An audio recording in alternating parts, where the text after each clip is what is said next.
Hello, and welcome again to Living English, where we learn how to speak English for work, travel, or study.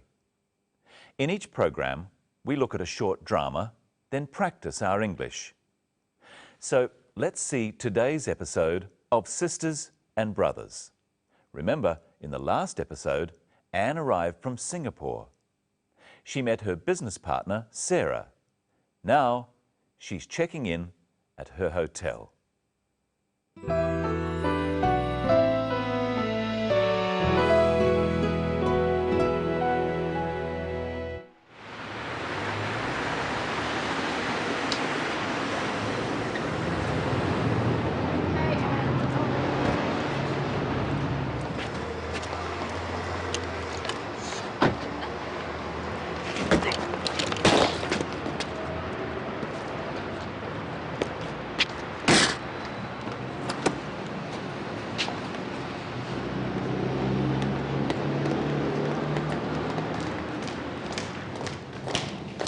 Thank you very much for picking me up.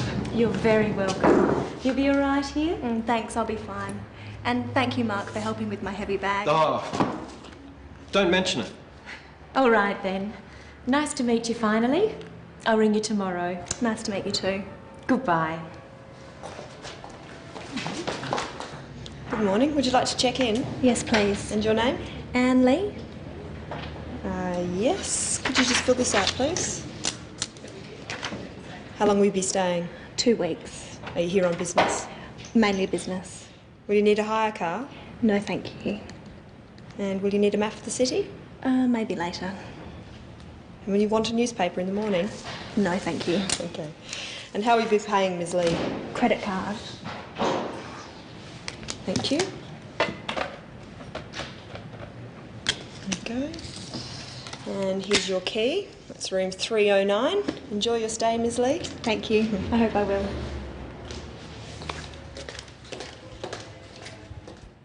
In that episode, we saw how to say thank you and how to reply. Let's have another look. Thank you very much for picking me up. You're very welcome. Anne says, "Thank you very much." This is a polite way of thanking someone. Try saying, "Thank you very much for picking me up," with the clip. You're very welcome. Thank you very much for picking me up. You're very welcome. Sarah says in reply, "You're very welcome." This is a polite reply. Try at home with the clip. Thank you very much for picking me up.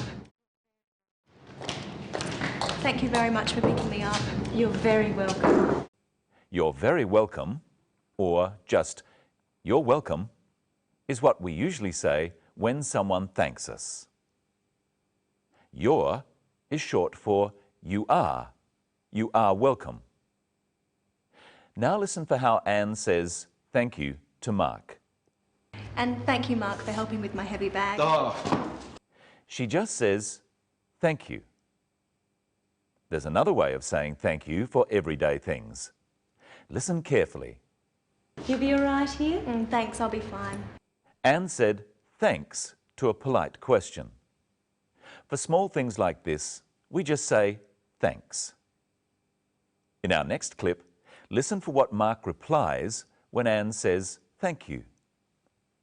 And thank you, Mark, for helping with my heavy bag. oh, don't mention it. Mark says, "Don't mention it." He's politely saying that Anne doesn't need to say thank you. Don't is a way of saying do not, and mention means say. Now try saying it yourself. And thank you, Mark, for helping with my heavy bag. Oh, And thank you, Mark, for helping with my heavy bag. oh, don't mention it. In that episode, we also saw how to say goodbye. Nice to meet you too. Goodbye. She says goodbye as she leaves. It's a formal way of saying that you are going. Practice saying goodbye with the clip. Nice to meet you too. Nice to meet you too. Goodbye. When you get to know someone a little better, you can say, "See you later." Practice saying this after me. See you later. See you later. Now, let's look at how to ask questions about what you're going to do. How long will you be staying? 2 weeks. How long will you be staying? We use the word will to ask about the future. Now listen to another question that uses will to ask about the future. Listen carefully.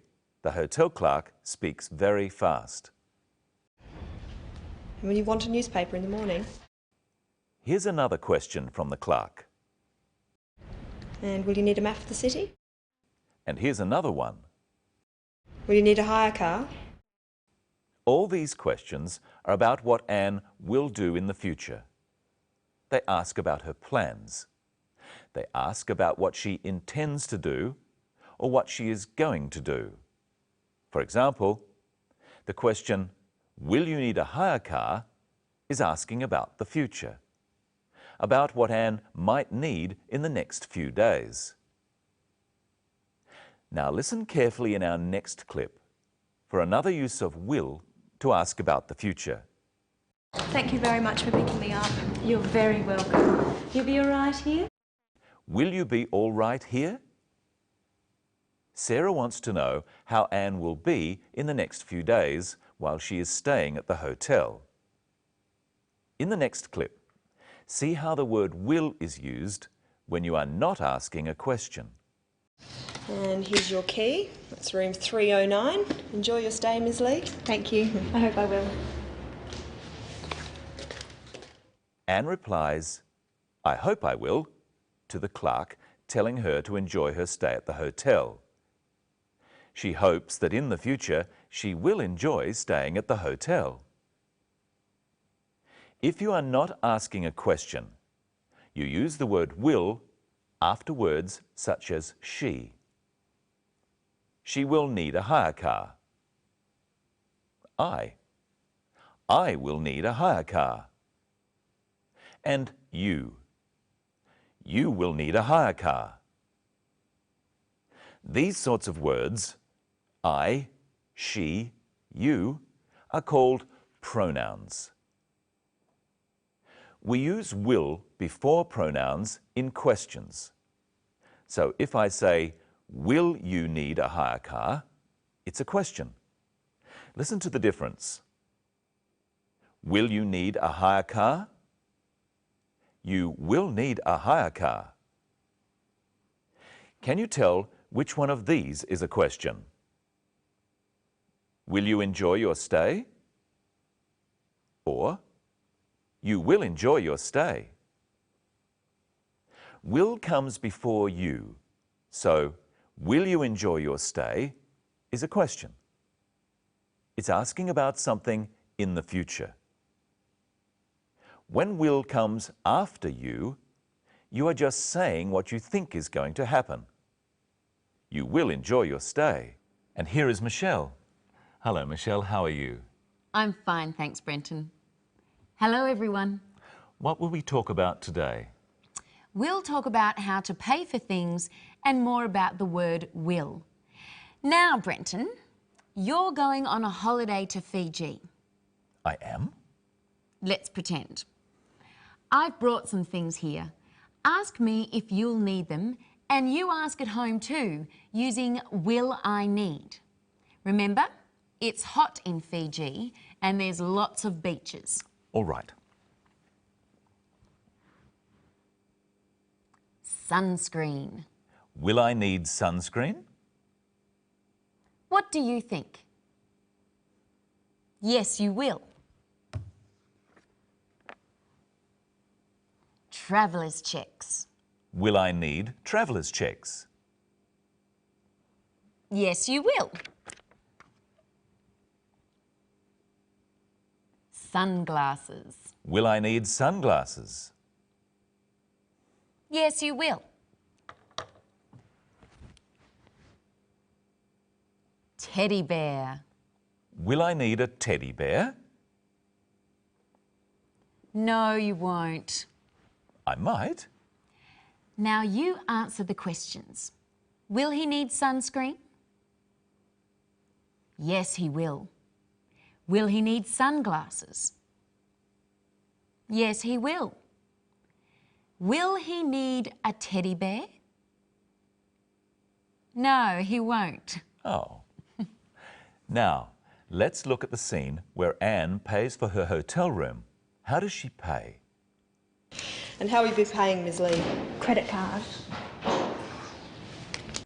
Anne pays by credit card. How else can you pay for things?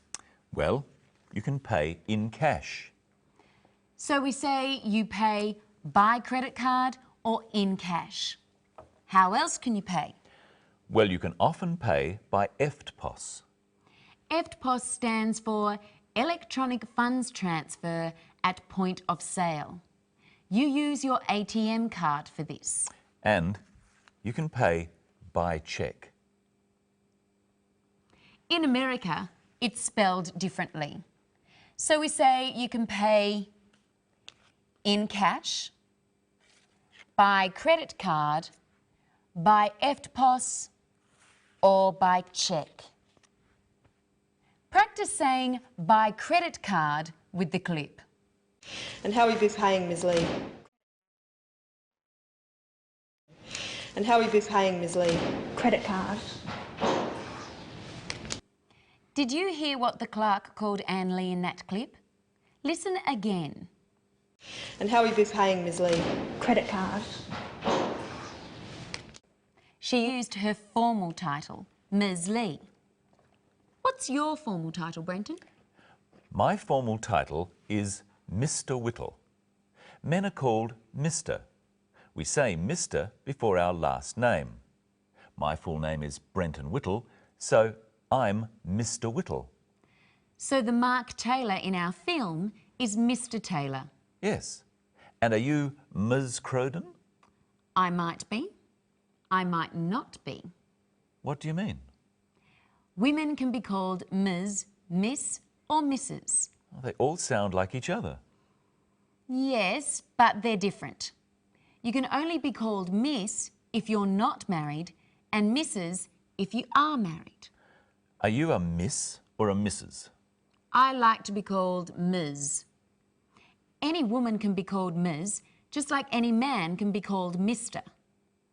Practice these after me. Mr. Whittle. Mrs. Taylor. Miss Taylor. Ms. Lee. Have a go at saying Ms. Lee with the clip. And how will you be paying, Ms Lee? Now it's time for a memory test. How are you going to pay? By credit card? By cheque? In cash? And I hope you'll watch our next program. We'll find out how to make appointments and about words to do with time. So until then, see you later.